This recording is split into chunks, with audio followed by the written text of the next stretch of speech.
Welcome biomolecules का आज हम तीसरा लेक्चर स्टार्ट कर रहे हैं। वीडियो को लाइक और चैनल को सब्सक्राइब करना ना भूले।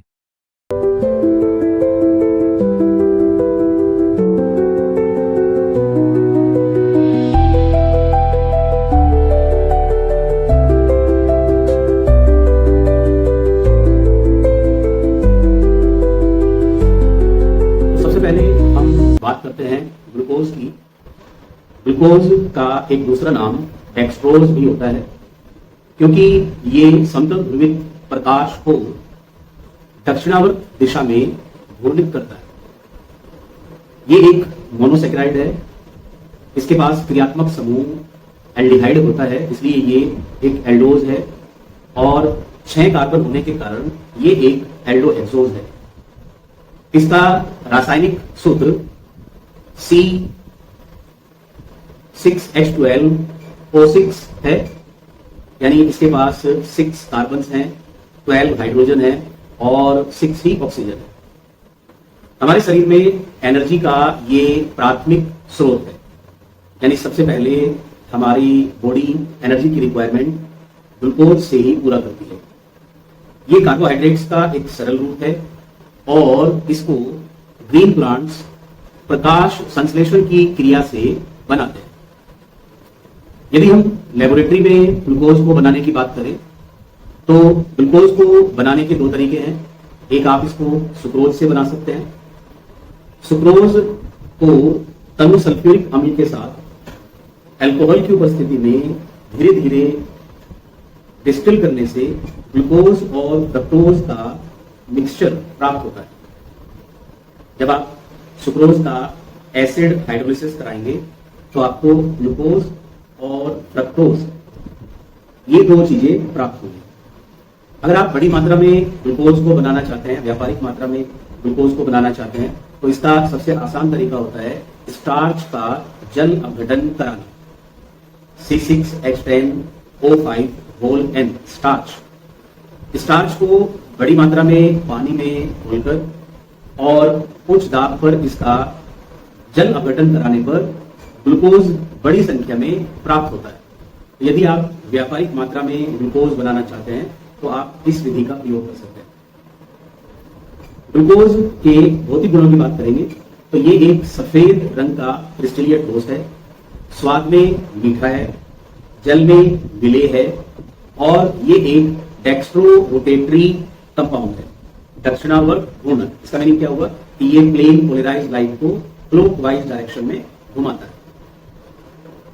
अगर हम इसके रासायनिक गुणों की बात करें तो सबसे पहले हम बात करेंगे अपचयन की। यदि ग्लूकोज का अपचयन दुर्बल अपचायकों के साथ कराया जाता है तो सॉर्बिटॉल नाम का एक अल्कोहल प्राप्त होता है। देखिए, यदि आप ग्लूकोज का रिडक्शन कराते हैं, ग्लूकोज यानी CHO, CHOH4, CH2OH, अगर आप इसका रिडक्शन कराएंगे तो ये जो CHO ग्रुप है ये CH2OH ग्रुप में कन्वर्ट हो जाएगा, यानी जो एल्डिहाइड है वो अपचयित होकर के आपको CH2OH ग्रुप देंगे, यानी ग्लूकोज जो कि एक एल्डिहाइड है इससे आपको सॉर्बिटॉल नाम का एक अल्कोहल प्राप्त होगा। लेकिन अगर यही अभिक्रिया आप किसी प्रबल अपचायक के साथ करते हैं, जैसे hydrogen iodide in the presence of red phosphorus, तो ग्लूकोज का कंप्लीट अपचयन हो जाएगा और आपको नॉर्मल हेक्सेन और 1-आइडोहेक्सेन प्रोडक्ट्स के रूप में मिलेंगे, यानी आपको 6 कार्बन चेन वाला एक हाइड्रोकार्बन प्राप्त होता है। और इस अभिक्रिया से आप ये इन्फर कर सकते हैं, ये समझ सकते हैं कि ग्लूकोज की संरचना में 6 कार्बन परमाणुओं की एक चेन है। एग्जाम में आपसे ये बात पूछ ली जाती है कि आप कैसे पता करोगे कि ग्लूकोज की संरचना में 6 कार्बन परमाणुओं वाली एक चेन है। तो आपको उसमें HI के साथ ग्लूकोज को गर्म करके नॉर्मल हेक्सेन और 1-आइडोहेक्सेन बनाना। अगर हम ऑक्सीकरण की बात करते हैं तो दुर्बल ऑक्सीकारकों के साथ ग्लूकोज ऑक्सीकृत होकर ग्लूकोनिक एसिड बनाता है। आप देख सकते हैं कि ग्लूकोज का CHO समूह ऑक्सीकृत होने के बाद COOH समूह में परिवर्तित हो गया है। तो अगर दुर्बल ऑक्सीकारक हैं तो क्या बनेगा? Gluconic acid. लेकिन अगर आप प्रबल ऑक्सीकारक जैसे एल्कलाइन KMnO4 या नाइट्रिक एसिड यूज करते हैं तो न केवल CHO ग्रुप बल्कि प्राथमिक अल्कोहल CH2OH ग्रुप भी ऑक्सीकृत होकर के COOH में बदल जाता है। तो इससे आपको प्राप्त होगा सैकरिक एसिड। तो देखिए, ध्यान रखिए, अगर आप दुर्बल माध्यम में अपचयन कराते हैं तो सॉर्बिटॉल बनता है, प्रबल अपचयन कराते हैं तो नॉर्मल हेक्सेन बनता है, दुर्बल ऑक्सीकारक की उपस्थिति में क्रिया कराते हैं तो ग्लूकोनिक अम्ल प्राप्त होता है। लेकिन प्रबल ऑक्सीकारक के साथ सैकरिक एसिड या फिर ग्लूकेरिक एसिड प्राप्त होता है। अब हम बात करेंगे ग्लूकोज की ऐसी अभिक्रियाएं जो उसके एल्डिहाइडिक समूह के कारण होती है। देखिए, पहली अभिक्रिया है HCN के साथ अभिक्रिया।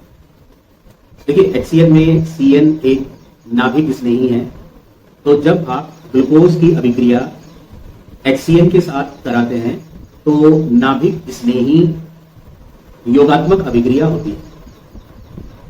क्या होगा? ऑक्सीजन ज्यादा इलेक्ट्रॉन नेगेटिव होने की वजह से पाई इलेक्ट्रॉन्स को अपने पास खींच लेगा, जिससे इसके पास पार्शियल नेगेटिव चार्ज उत्पन्न हो जाएगा, जबकि कार्बन के पास पार्शियल पॉजिटिव चार्ज रहेगा।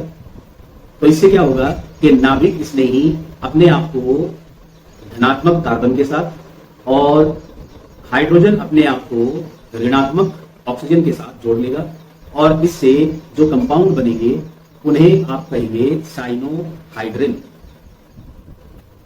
साइनोहाइड्रिन यानी आपको ग्लूकोज साइनोहाइड्रिन प्राप्त होगा।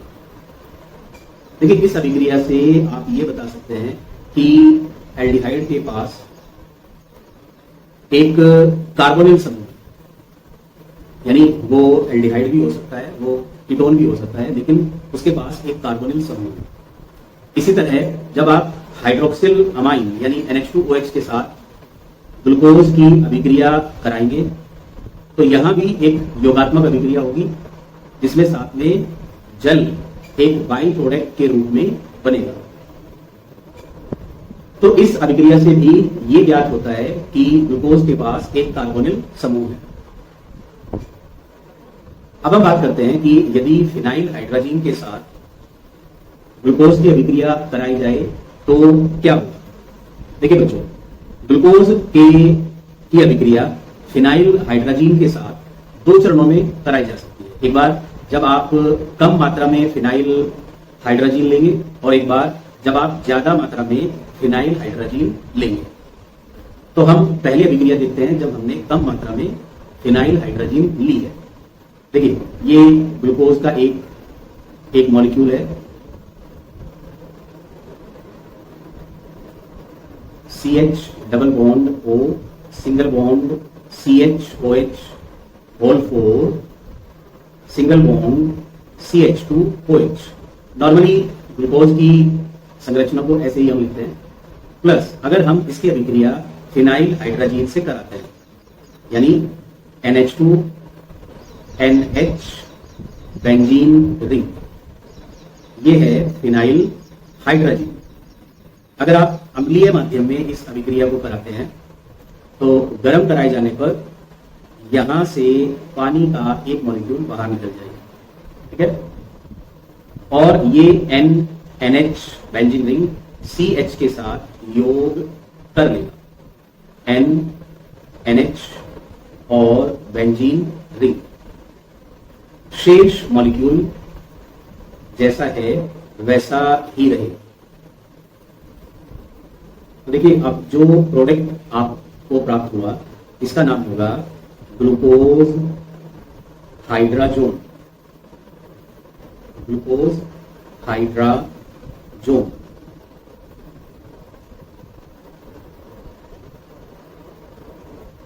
ठीक है, लेकिन अगर हम बड़ी मात्रा में फिनाइल हाइड्रोजीन को लें तो क्या अभिक्रिया होगी? तो आप इसको भी देख लीजिए एक बार। देखिए इस बार क्या होगा कि हम ग्लूकोज के मॉलिक्यूल को थोड़ा सा मॉडिफाई करके लिखेंगे। CH double bond O, CHOH single bond CH2OH whole CHOH whole thrice और सिंगल बॉन्ड CH2OH। देखिए हमने क्या किया कि जो 4 CHOH ग्रुप थे उनमें से एक CHOH ग्रुप को हमने बाहर निकाला। अब हम इसकी अभिक्रिया पहले फिनाइल हाइड्रोजीन मॉलिक्यूल के साथ करेंगे, NH बेंजीन रिंग।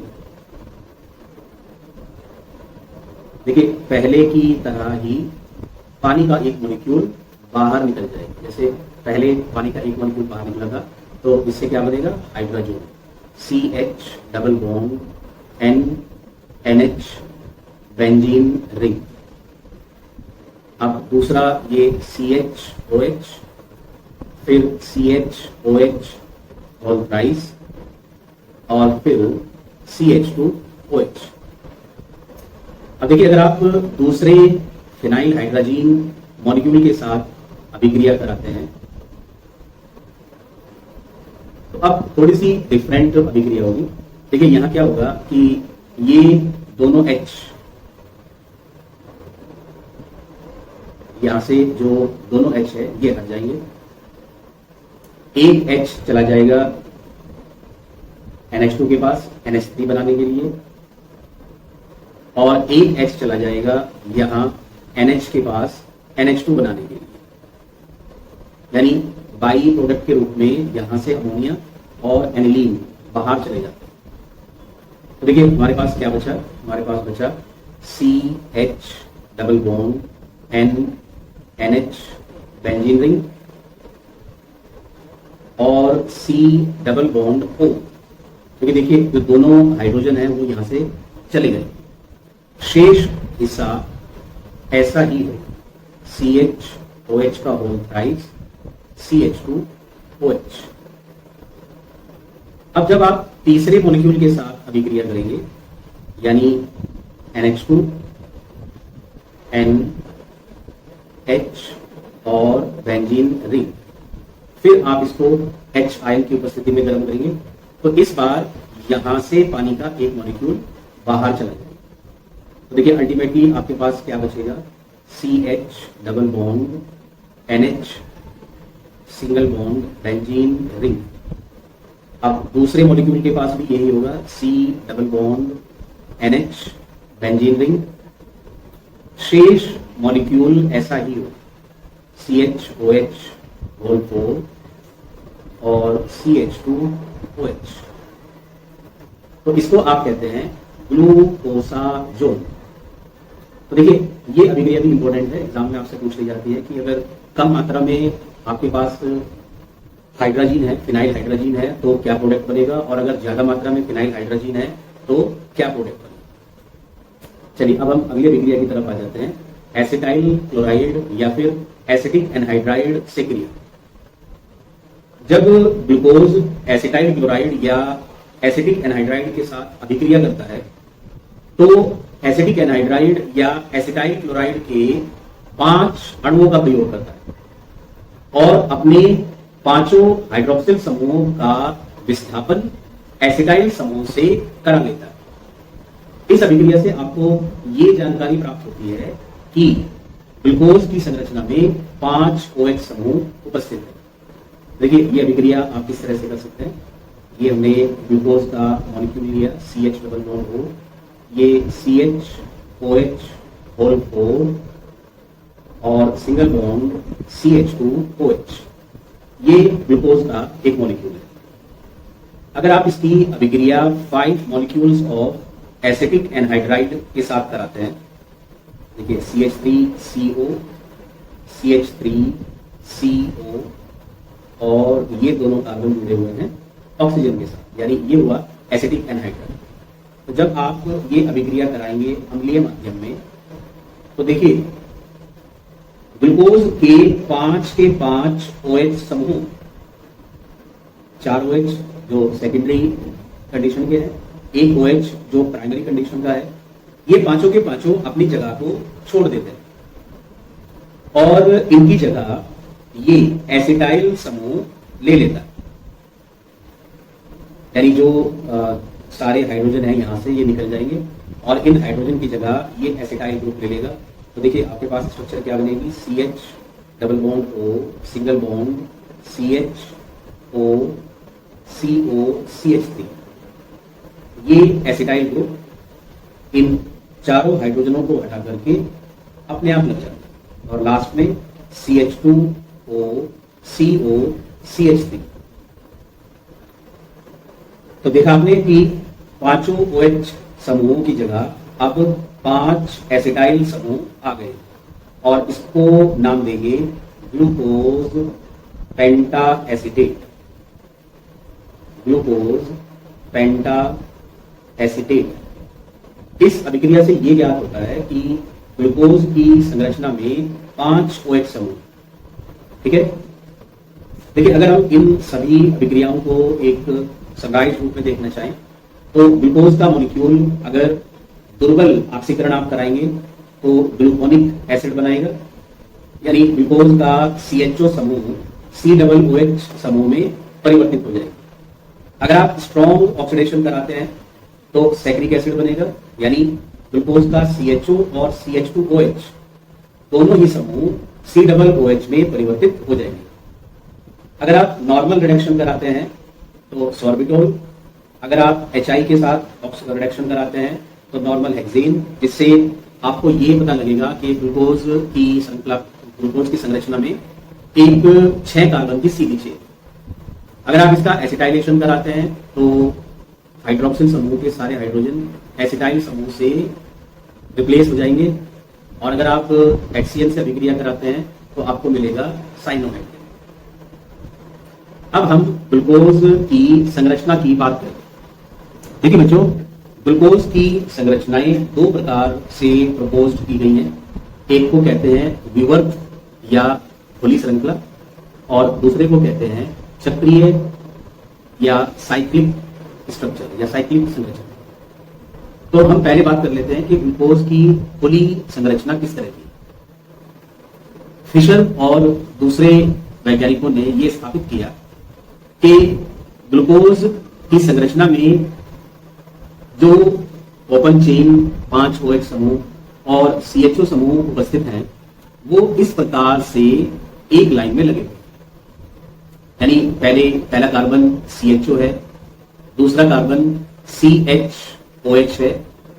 देखिए ध्यान रखिए कि यहाँ H लेफ्ट हैंड साइड में है, तीसरा कार्बन OH CH है, यहाँ H राइट हैंड साइड में है। उसके बाद अगले दोनों कार्बनों में HCOH विन्यास है और लास्ट वाला कार्बन CH2OH। देखिए जो पहला कार्बन है वो एल्डिहाइडिक समूह है, दूसरे कार्बन पर H लेफ्ट हैंड साइड में है और OH राइट हैंड साइड में। तीसरे कार्बन के पास OH लेफ्ट हैंड साइड में है और H राइट हैंड साइड में। आप इसको अच्छे से ध्यान रखेंगे कि ग्लूकोज का तीसरा कार्बन OHCH कॉन्फ़िगरेशन में होता है। बाद के 2 कार्बन नॉर्मल तरह से HOH कॉन्फ़िगरेशन में है, HOH HOH, और छठा कार्बन CH2OH। ये ग्लूकोज की खुली श्रृंखला। अगर आप ध्यान दें तो ग्लूकोज के पास 4 एसिमेट्रिक कार्बन प्रेजेंट है, यानी ग्लूकोज के पास 4 ऑप्टिकल सेंटर्स उपस्थित हैं। तो इन्हीं की वजह से ग्लूकोज ऑप्टिकली एक्टिव कंपाउंड। देखिए एसिमेट्रिक कार्बन वो कार्बन होते हैं जिनकी चारों वैलेंसीज पर 4 अलग अलग समूह लगे हुए हैं। जैसे आप देख सकते हैं कि ये H, ये CHO, ये H और ये शेष सारा। तो अगर हम कार्बन नंबर 2 की बात करेंगे तो इसके पास एक H समूह है, एक CHO समूह है, एक OH समूह है और एक पूरा शेष बाकी बचा हुआ जो हिस्सा है। तो ये चारों अलग अलग है। आप देख सकते हैं कि ये चारों अलग अलग समूह हैं। ये अलग समूह है, ये अलग समूह है, ये अलग समूह है और ये अलग समूह है। तो इसलिए आप ग्लूकोज को ऑप्टिकली एक्टिव मानते हैं। अब हम बात करते हैं कि ग्लूकोज के लिए जो खुली श्रृंखला प्रस्तावित की गई है, इसमें बाद में कुछ कमियां पाई गई। अब वो कमियां कौन सी हैं, हम उनके बारे में बात करेंगे। पहली कमी है कि ग्लूकोज के पास एल्डिहाइडिक समूह उपस्थित होते हुए भी ग्लूकोज शिफ्ट परीक्षण नहीं देता। देखिए, शिफ्ट परीक्षण एल्डिहाइडों की पहचान करने के लिए किया जाता है। तो अगर ग्लूकोज की संरचना में एल्डिहाइड समूह उपस्थित है तो इसको सिर्फ परीक्षण देना चाहिए था, लेकिन ये नहीं देता। एल्डिहाइडिक समूह उपस्थित होते हुए भी ग्लूकोज सिर्फ परीक्षण नहीं देता। दूसरी बात, ग्लूकोज सोडियम बाइसल्फाइड के साथ योगात्मक अभिक्रिया नहीं करता। जितने भी एल्डिहाइड या कीटोन्स हैं वो सभी सोडियम बाइसल्फाइड के साथ क्रिया करके सॉलिड प्रोडक्ट्स बनाते हैं। ग्लूकोज के पास भी एल्डिहाइडिक समूह है, लेकिन यह सोडियम हाइड्रोजन सल्फाइड के साथ अभिक्रिया नहीं देता। ऐसा क्यों हो रहा है? ओपन चेन स्ट्रक्चर इसकी जानकारी नहीं देते। दूसरी बात, यदि हम ग्लूकोज का पेंटा एसिडेट बना लें तो उसके पांचों OH समूह के हाइड्रोजन एसिटाइल समूह से विस्थापित हो जाते हैं, लेकिन एल्डिहाइडिक समूह अभी भी उसके पास बचता है। लेकिन अब ग्लूकोज का penta acetate hydroxyl amine means NH2OH के साथ अभिक्रिया नहीं दे पाता। देखिए, जब आपके पास ग्लूकोज था तो ग्लूकोज ऐसा कर सकता था, लेकिन जब आपके पास ग्लूकोज का पेंटा एसिडेट है तो अब हाइड्रोक्सिल अमीन के साथ अभिक्रिया नहीं हो पाती। अब ऐसा क्यों नहीं होता, इसके बारे में भी ग्लूकोज की खुली श्रृंखला कोई जानकारी नहीं देती। तीसरा पॉइंट, देखिए, नेचर के अंदर ग्लूकोज दो फॉर्म्स में पाया जाता है। एक का नाम है अल्फा डी ग्लूकोज और दूसरे का नाम है बीटा डी ग्लूकोज। लेकिन ये दो संरचनाएं कैसे बनेगी, ग्लूकोज की खुली श्रृंखला इसके बारे में कोई जानकारी नहीं देती। तो मोटे मोटे तौर पर ये 3-4 ऐसी कमियां हैं जिनसे ये निष्कर्ष निकलता है कि ग्लूकोज के पास ओपन चेन श्रृंखला जो स्ट्रक्चर है वो नहीं होनी चाहिए। तो अब हम बात करते हैं इसकी चक्रीय संरचना। देखिए, ग्लूकोज के लिए एक चक्रीय संरचना का प्रस्ताव हावर्थ ने रखा। उन्होंने कहा कि वास्तविक रूप में ग्लूकोज जल में रहने पर चक्रीय रिंग बनाता है और ये रिंग हेमी एसिटल फॉर्म में होता है। देखिए, जब एक एल्डिहाइड किसी अल्कोहल के साथ क्रिया करता है तो जो योगात्मक उत्पाद बनते हैं उनको हेमी एसिटल्स कहा जाता है। जब हम एल्डिहाइड और कीटोन्स वाला चैप्टर डिस्कस करेंगे तो हम इसके बारे में बात करेंगे। तो ये बताया गया कि ग्लूकोज के अंदर एक हेमी एसिटल फॉर्म है और इसी फॉर्म बनने के कारण जो कार्बन नंबर 1 है, कार्बन नंबर 1 ये एसिमेट्रिक कार्बन हो जाता है और इसी के कारण ये अल्फा डी ग्लूकोज और बीटा डी ग्लूकोज नाम के दो आइसोमर्स बना सकता है। देखिए, हम दोनों की स्ट्रक्चर अब देखते हैं। ये अल्फा डी ग्लूकोज है और ये बीटा डी ग्लूकोज है। अगर आप यहां देखेंगे तो कार्बन का जो ग्लूकोज का जो फर्स्ट कार्बन था, यानी जो CHO समूह था, ये कार्बन नंबर 5 के OH के साथ एक योगात्मक अभिक्रिया कर लेता है। यानी ये पाई इलेक्ट्रॉन्स चले जाएंगे ऑक्सीजन के पास और ये H चला जाएगा O के पास, यानी ये OH बन जाएगा और ये ऑक्सीजन इस CH के साथ अपने आप को जोड़ देगा। ये हेमी एसिटल फॉर्म है। तो हेमी एसिटल फॉर्म बनने के बाद आप देखेंगे कि ये वो OH है और ये वाला कार्बन इस ऑक्सीजन के साथ जुड़कर के एक इथेनॉल लिंकेज तैयार करता है। अब अगर आप ध्यान देंगे तो ऐसा करने से जो कार्बन नंबर 1 है ये एसिमेट्रिक कार्बन में बदल जाता है, यानी इसका जो कॉन्फ़िगरेशन है H और OH, यदि आप इसको बदल दें यानी OH और H कर दें तो आपके पास दूसरा आइसोमर आ जाएगा बीटा डी ग्लूकोज। तो देखिए हमारे सामने जो समस्या थी कि ग्लूकोज नेचर के अंदर दो फॉर्म में मिलता है, अल्फा और डी फॉर्म, वो इस तरह से बनती है, यानी जो साइक्लिक स्ट्रक्चर है वो इसको एक्सप्लेन कर देती है। आप ये भी देख सकते हैं कि यहाँ जो फ्री एल्डिहाइडिक समूह है वो आपको दिखाई नहीं दे रहा होगा, तो इसी की वजह से जो एल्डिहाइड की कुछ अभिक्रियाएं हैं वो ग्लूकोज नहीं दे पाती। अब इन्हीं स्ट्रक्चर्स को, जो स्ट्रक्चर हमने अभी बनाई थी, उनको हावर्थ ने पायरीन, एक 6 मेंबर रिंग है जिसमें 5 मेंबर कार्बन है और 1 मेंबर ऑक्सीजन है, इसकी संरचना से प्रभावित होकर इस तरह की एक हावर्थ संरचना का प्रस्ताव है। देखिए इसमें क्या है कि ये ऑक्सीजन के बाद पहला कार्बन, ये दूसरा, तीसरा, चौथा और ये 5 कार्बन इसमें दिखाई दे रहे हैं। वही 5 कार्बन इस रिंग में आप देख सकते हैं कि ये पहला कार्बन, ये दूसरा, तीसरा, चौथा और 5वां। छठा कार्बन यहाँ 5वें कार्बन के साथ CH2OH की फॉर्म में लगा हुआ, ये आपको छठा कार्बन यहाँ दिखाई दे रहा है।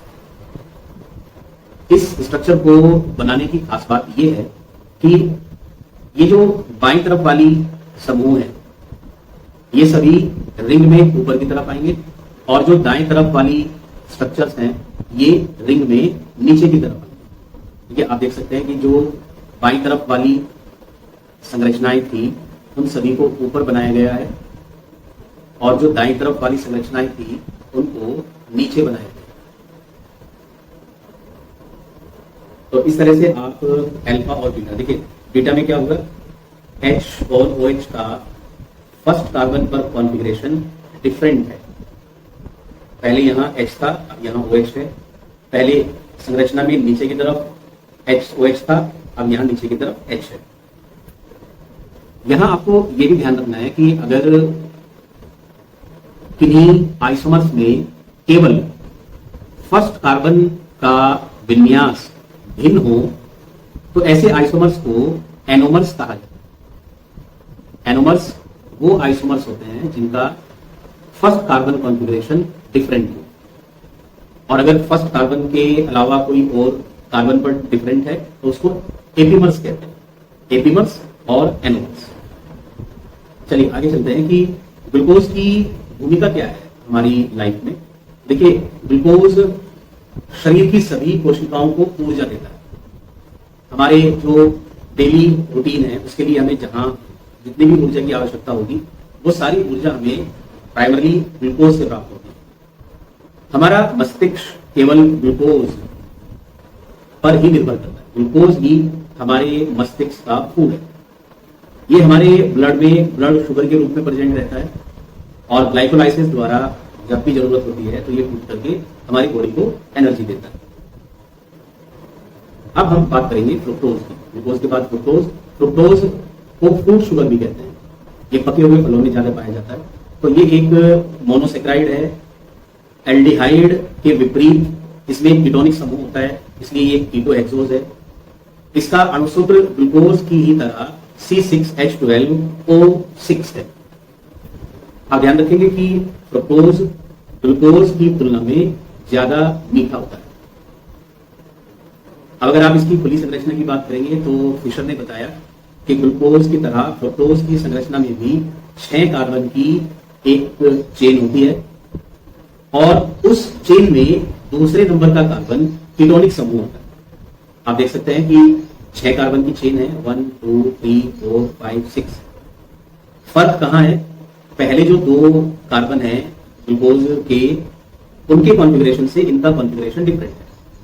देखिए ग्लूकोज में पहला कार्बन CHO था और दूसरा कार्बन CO था, CHOH। लेकिन यहां ऐसा नहीं है, यहां जो क्रियात्मक समूह है CO वो दूसरे कार्बन के पास उपस्थित है। ये ग्लूकोज और फ्रुक्टोज की जो संरचना है आप इसमें अंतर देख लें, एग्जाम में अक्सर फ्रक्टोज की संरचना भी बनाने के लिए आ जाती है।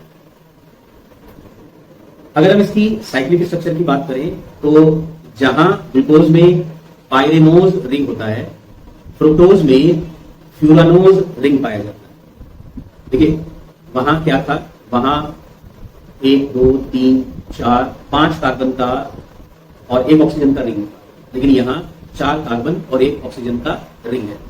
ग्लूकोज में 6 मेंबर्ड रिंग है, जबकि फ्रुक्टोज में 5 मेंबर्ड रिंग है। ग्लूकोज में 5 कार्बन 1 ऑक्सीजन था, यहाँ 4 कार्बन और